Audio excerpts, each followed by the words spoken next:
We welcome you back at a good time in our coverage of the Australian GT Championship. Dean Grant takes his compulsory pit stop. Simon Middleton's been in, and so too has Max Twigg. So while Grant is stationary, Twigg rejoins. This is for the race lead. Kundouris, who's already completed his pit stop. Will he get him a turn one? He does just.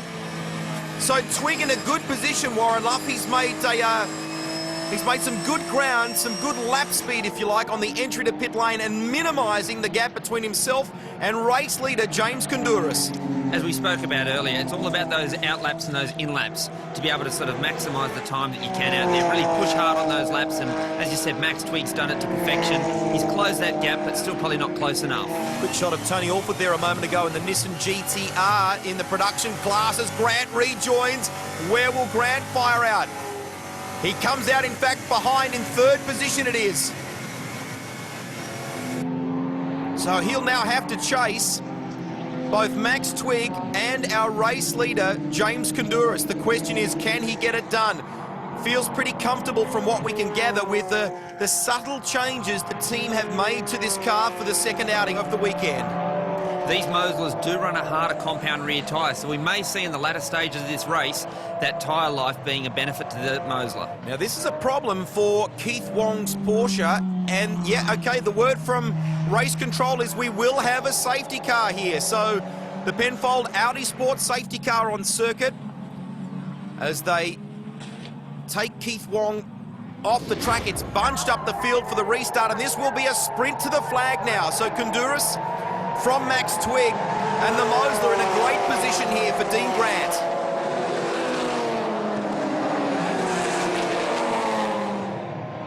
Kundouris gets maybe a car length advantage heading into turn one from Max Twigg. Twigg trying to fend off the Mosler. Grant can sense maybe a chance to get to second. And what about the drive so far in this race by David Wall, buried outside the top 10 after a tough opening race, and he's now into the top four. That's tremendous. On board with Max Twigg. He'll go defensive here down into turn four. Dean Grant's all over the back of him. But speaking of big moves, Peter Hackett down the inside of the Wilson Security Porsche of David Wall. Makes it stick.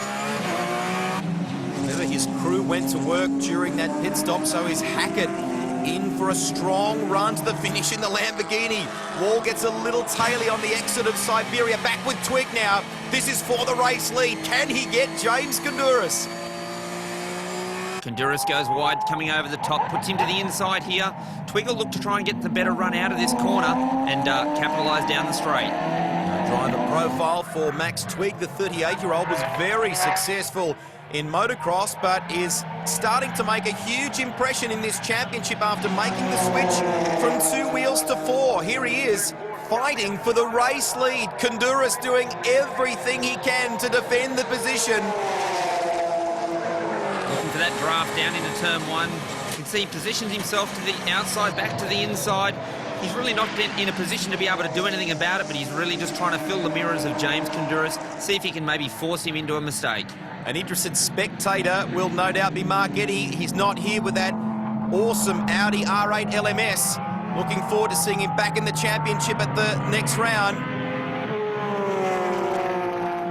Kundouris stretches the legs between turns 2, 3, and now down to turn 4. Gains a couple of car lengths. Look at that bodywork. Will that become an issue for Max Twigg toward the end of the race? I think officials will have a look at that, but it doesn't seem like it's getting any worse, so I think they'll be comfortable to let that one go.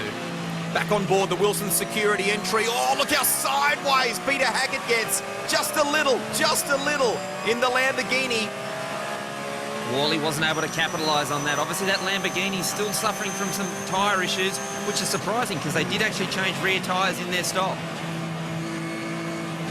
How good does the Porsche sound in full flight? Hackett goes defensive down here into MG.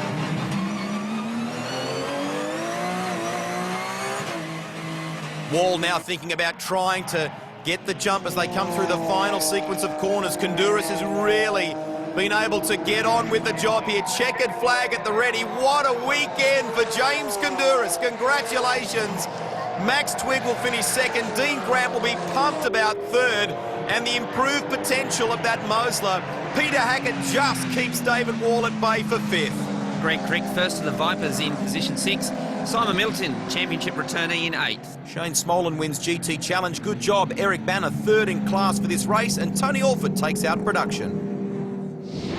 There was some really close racing. It was good fun, and had a good battle with Max. He didn't give me an inch, and yeah, had to fight hard for that one. Yeah, no, it was good fun. It's good to have a good close race up front in this championship. It hasn't had that for some time now, so but I thoroughly enjoyed it. It was good fun. Yeah, what a cracking race. I mean, that was so close. And we had the speed at the end there. We had our tyres were coming on and the Porsche tyres were going off. And then there was the safety car, which bunched us all up and gave the Porsches a chance for their tyres to recover, and that was it. I couldn't get on the back of them. Yeah, it was a good way to finish the weekend. It was a choppy start, had our moments, but it was nice to bring a win home, and all thanks to the boys from Autohouse Hamilton. Another hour race, and it was extremely enjoyable. The weather stayed beautiful, so yeah, it was just a very good day for the Donut King Nissan. That it was. Here's the updated standings. David Wall has his advantage trimmed just slightly at this round, but the consolation is he wins the CAMS Australian Tourist Trophy that some great names have won over the years. Shane Smolin on top of the challenge class from Michael Locasano by just 1 point heading into the next event at Mount Panorama Bathurst, and Tony Alford leads the standings after a great round at the Island in GT production. That takes us out. Don't forget to check the website for all the latest details on the next round of the championship, driver profiles and the like, australiangt.com.au. On behalf of Warren Luff and the team, I'm Greg Rust. Catch you next time. Bye for now.